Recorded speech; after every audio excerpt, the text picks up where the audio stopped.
Bienvenido a Umbrella Legacy.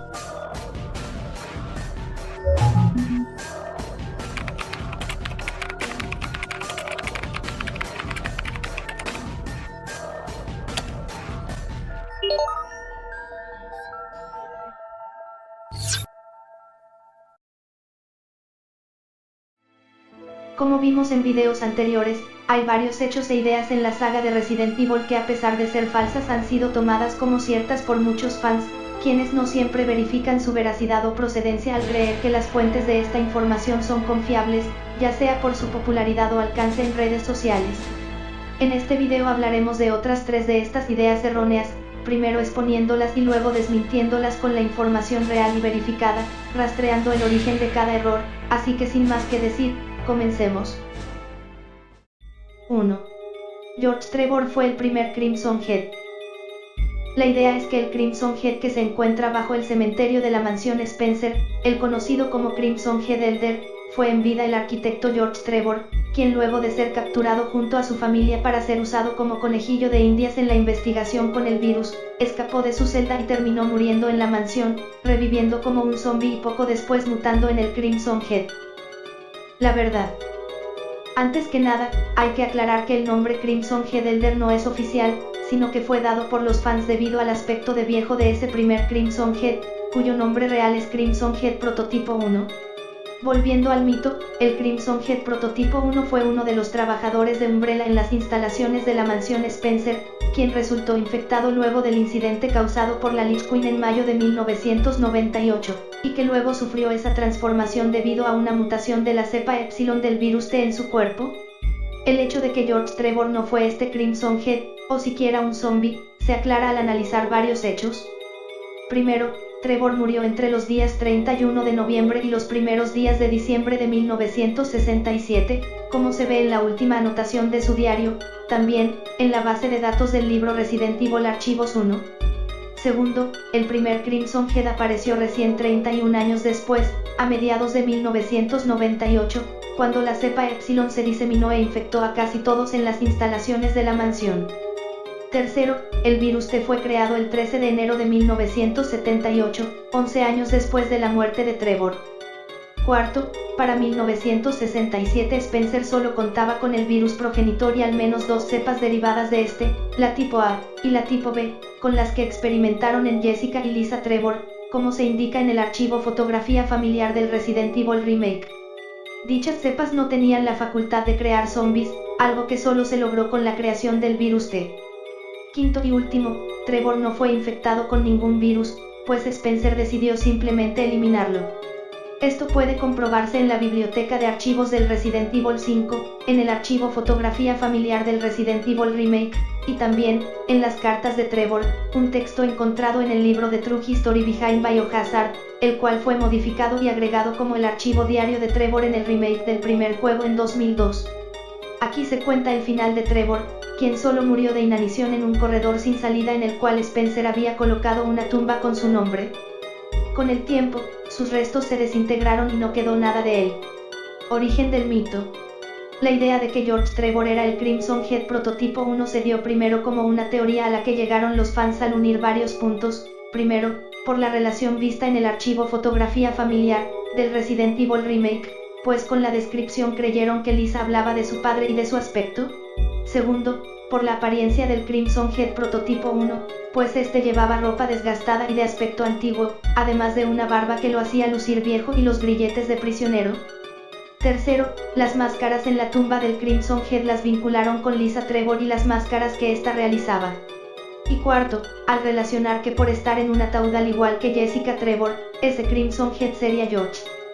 Por otro lado, hay personas que creen que el cuerpo de Trevor fue recuperado y conservado hasta un año posterior al desarrollo del virus T, tratando de explicar así su infección y mutación, pero se sabe que Umbrella conseguía muchos sujetos de prueba secuestrando personas de distintos lugares de la ciudad y el mundo, así que no tiene sentido que conservaran su cadáver por tantos años.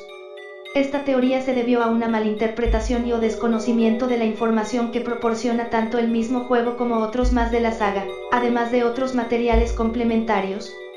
Dicha teoría ganó fuerza y se popularizó con el voz a voz de los fans, por varias páginas de internet especializadas en videojuegos o en la saga, la Wikipedia, foros, y algunos youtubers que seguían dando esto por hecho, sin verificar su veracidad y transmitiéndolo entre sus seguidores. 2. El lugar del choque del camión.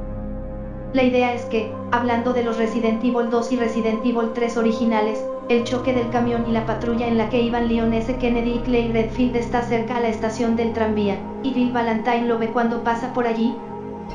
La verdad. Ambos choques ocurrieron en lugares y momentos distintos. El visto por Bill cerca a la estación del tranvía ocurrió sobre la calle central, la cual se encuentra varias calles al norte del RPD, mientras que el visto en Resident Evil 2 ocurrió en la parte trasera del RPD, sobre la calle Flower. Esta información se puede verificar al analizar y comparar los mapas de ambos juegos, también al observar el mapa original de Raccoon City que se encuentra en varios materiales oficiales de la saga.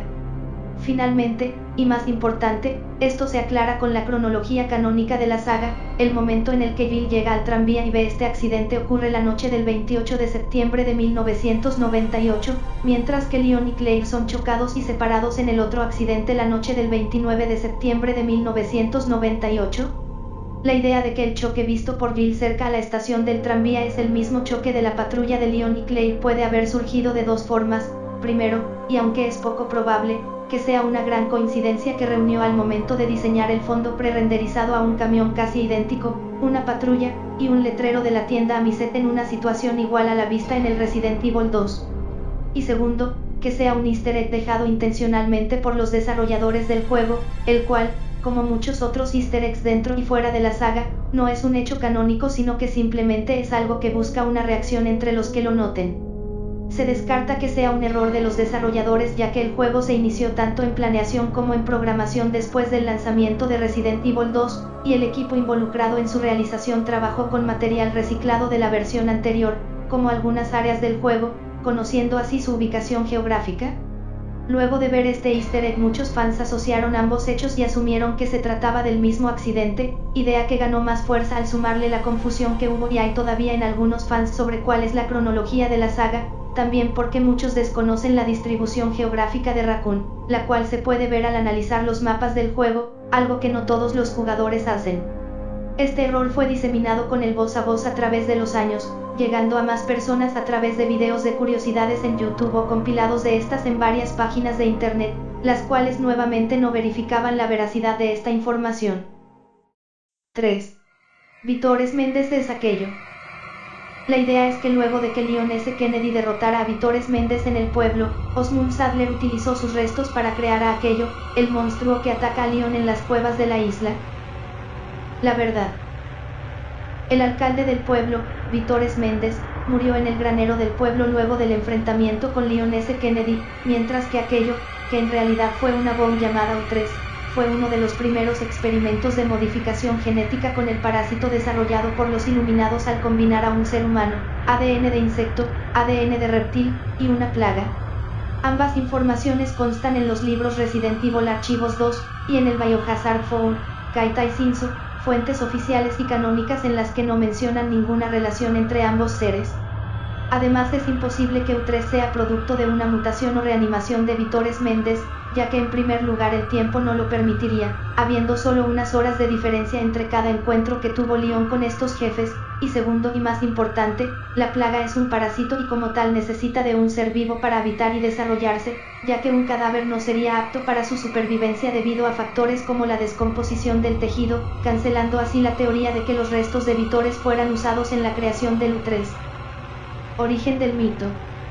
La idea de que Vitores es el U3 se originó como una teoría entre los fans al ver el parecido físico que tiene la parte humana de la criatura con el alcalde, asociando sus cabezas calvas, la forma y ubicación del parásito en sus espaldas, y la lengua que recuerda la barba de Vitores. Algunos incluso cubrían con la teoría el hecho de que U3 tenía dos ojos y no uno como Vitores, alegando que la plaga lo había regenerado. Esta teoría ganó fuerza con los años gracias al voz a voz, sumándole el hecho de que no muchos conocen la información del origen canónico del U3, o incluso no conocen su nombre y lo siguen llamando aquello, tal y como lo hace Sadler en el juego. También al ser presentadas en páginas como la Wikipedia, discusiones en foros y grupos, y más importante, por youtubers que aunque algunos decían que era una teoría no presentaban evidencia que la sustentara, causando desinformación entre sus seguidores y la comunidad. Y así terminamos por esta ocasión. Me gustaría leer sus opiniones y saber si conocían o no estos 3 mitos. También, si tienen alguna otra duda o mito de la saga que nunca hayan podido aclarar o desmentir, déjenlo en la caja de comentarios para que en un futuro video pueda analizarlo. Y por último, los invito a compartir este video para que más fans conozcan la verdad sobre estos 3 hechos y así podamos ir acabando con tanta desinformación que ronda en la saga de Resident Evil. Con esto llegamos al final de este video. Si el contenido fue de tu agrado, dale like y compártelo en tus redes sociales. También recuerda suscribirte y darle clic a la campana de notificación para así estar al tanto de cuando suba nuevo contenido. Por último, no olviden seguirme en mi página de Facebook, Umbrella Legacy, para ver curiosidades, noticias y más contenido sobre la saga de Resident Evil. Soy la Reina Roja, y esto es Umbrella Legacy.